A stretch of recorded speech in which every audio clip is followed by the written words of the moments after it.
En este video les voy a hablar acerca de los sistemas de archivos. Mi nombre es Luis Ángel Galván Cota.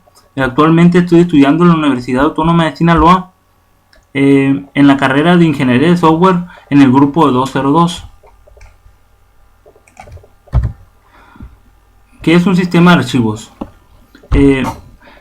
Estructuran la información guardada en una unidad de almacenamiento que luego será representada ya sea textual o gráficamente utilizando un gestor de archivos. La mayoría de los sistemas operativos manejan su propio sistema de archivos. Normalmente esto se hace en un disco duro de computadora. Lo habitual es utilizar dispositivos de almacenamiento de datos que permitan el acceso a los datos como una cadena de bloques de un mismo tamaño, a veces llamados sectores, usualmente de 512 bytes de longitud.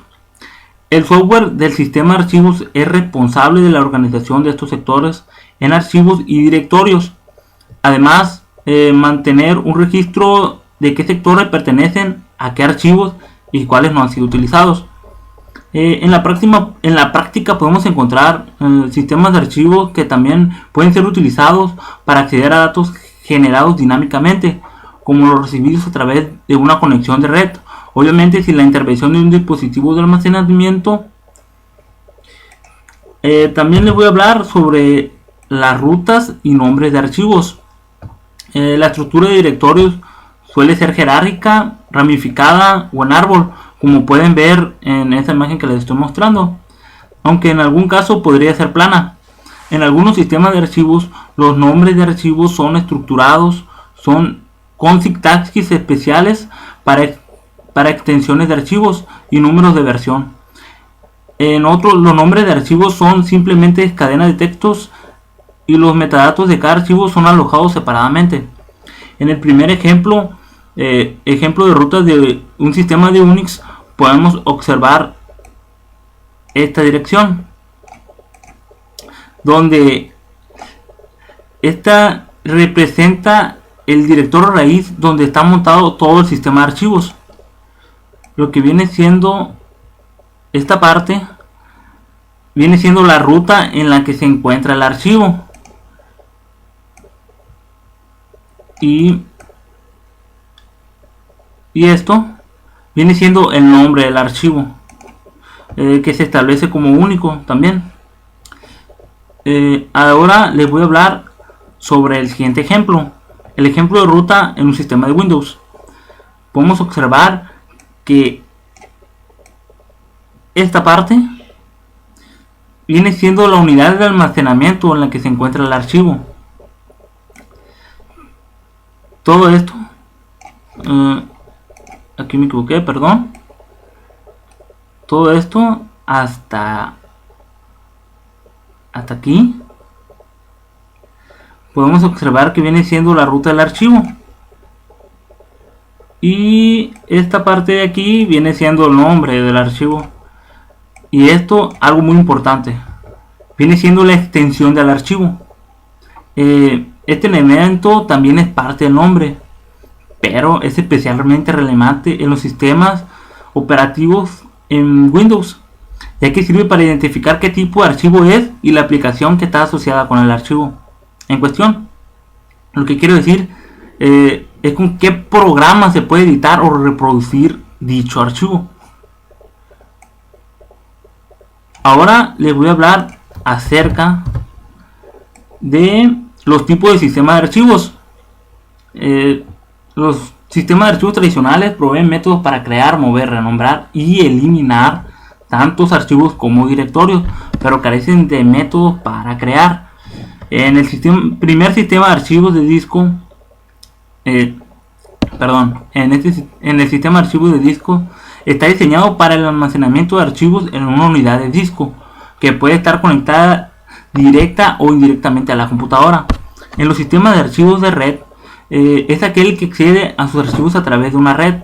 Dentro de una clasificación encontramos dos tipos de sistemas de archivos: los sistemas de archivos distribuidos, los que no proporcionan entrada y salida en paralelo, y los sistemas de archivos paralelos proporcionan entrada y salida de datos de paralelo, obviamente. En los sistemas de archivos de propósito especial, son aquellos sistemas de archivos que no son sistemas de archivos de disco ni tampoco son sistemas de archivo de red. Ahora les voy a hablar sobre los sistemas de archivos por sistemas operativos. En el primer caso les voy a hablar sobre el sistema de archivos de Unix y Linux. Les voy a hablar sobre EXT, EXT2 y EX3. Este es el protocolo de Linux para el almacenamiento de datos. Se trata de un sistema de ficheros de alto rendimiento usado para los discos duros, así como para sistemas de almacenamiento extraíbles, como pueden ser las disqueteras y memorias USB. Tiene una ventaja de permitir actualizar de EXT2 a EXT3 sin perder los datos almacenados ni tener que formatear el disco. Tiene un menor consumo de CPU y está considerado más seguro que otros sistemas de ficheros en Linux, dada su relativa sencillez y su mayor tiempo de prueba. Ahora les voy a hablar sobre el sistema de archivos de MS2, Windows 3.11 y Windows 95. Les voy a hablar sobre FAT, que viene siendo tabla de localización de archivos. Esta tabla se mantiene en el disco duro de nuestro ordenador y contiene un mapa de toda la unidad, de forma que sabe dónde está cada uno de los datos almacenados. Cuando se escribe un nuevo fichero al disco duro, este es guardado en uno o más clusters, dependiendo del tamaño del fichero. Los tamaños típicos de clusters son de 2.048 bytes, de 4.096 bytes o también 8.192 bytes.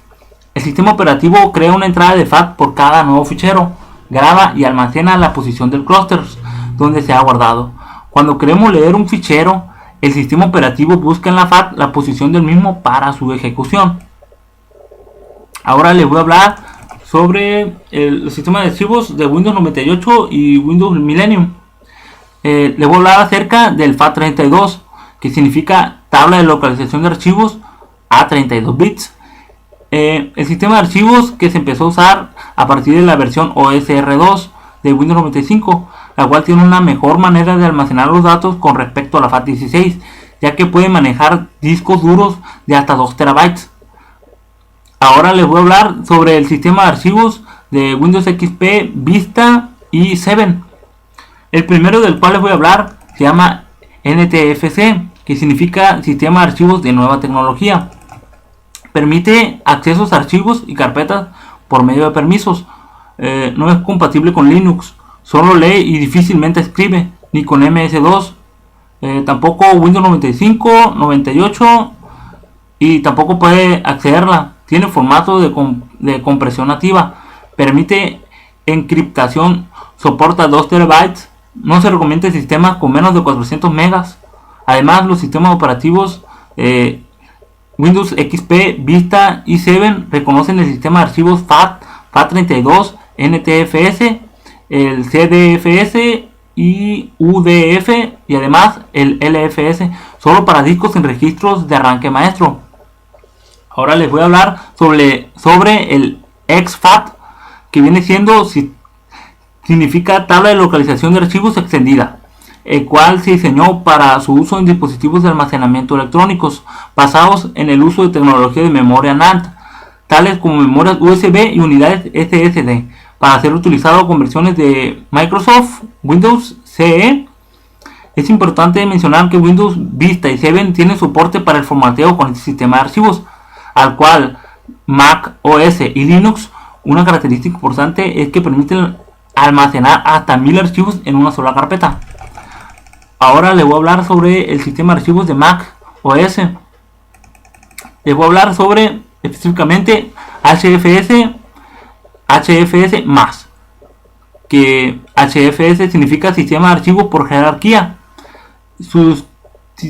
ahora sustituido al MFS, y el símbolo más indica extendido, es decir, la última versión de HFS.